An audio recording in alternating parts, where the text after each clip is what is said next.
چاند پر کوئی ایلین قسم کے لوگ ہیں جو چاند پر رہتے ہیں اور چاند پر ہی جیتے ہیں، چاند پر ہی کھاتے ہیں، چاند پر ہی سوتے ہیں، چاند پر ہی جاگتے ہیں۔ تو میں نہیں جانتا کہ ایلین ہیں کہ نہیں ہیں، لیکن کچھ لوگوں کے سوال یہ تھے کہ اگر ایلین ہیں تو چاند پر کھانے والی چیز کیا ہے؟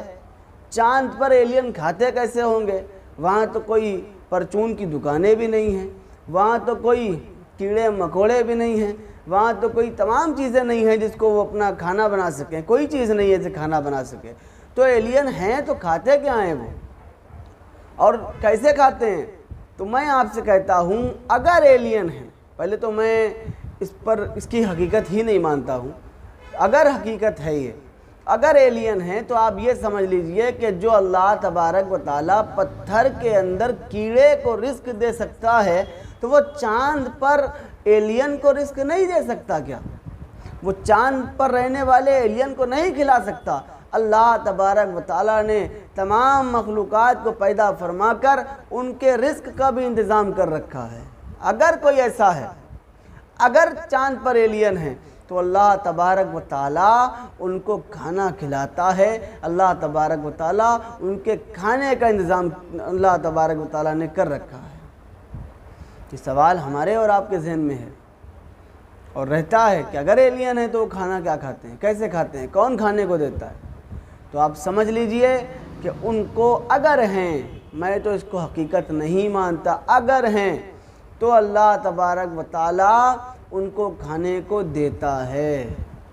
اللہ رب العزت ان کو کھانے کو دیتا ہے کیونکہ اللہ تبارک و تعالیٰ سمندر کے اندر، ندی کے اندر مچھلی کے رزق کا انتظام کر دیتا ہے، پتھر میں کیڑے کا رزق کا انتظام کر دیتا ہے۔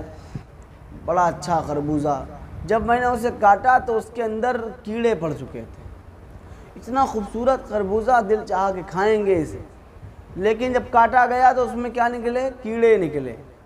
ہم نے سمجھ لیا کہ اللہ تبارک و تعالیٰ نے ان کیڑوں کے رزق کا انتظام کر دیا ہے، اس وجہ سے میں نے اس کو رکھ دیا اور اسے نہیں کھایا، کیونکہ میں نے سمجھ لیا کہ یہ ہمارا رزق نہیں رہا، یہ ان کیڑوں کا رزق ہے۔ تو پروردگار عالم رزق دینے والا ہے، وہ پتھر کے اندر کیڑوں کو دے دیتا ہے، پھل فروٹ کے اندر کیڑوں کو دے دیتا ہے، کسی نہ کسی ذریعے اللہ تبارک و تعالیٰ انہیں ایک رزق عطا کر دیتا ہے۔ تو اللہ سے ہم نعوذ باللہ نا امید تھوڑی ہیں۔ اللہ تبارک و تعالیٰ جو پتھر کے اندر کیڑے کو رزق دیتا ہے، وہ اللہ ہم کو رزق نہیں دے گا؟ وہ اللہ ہمیں روزی نہیں دے گا؟ وہ اللہ ہماری روزیوں میں برکت نہیں دے گا؟ بالکل دے گا۔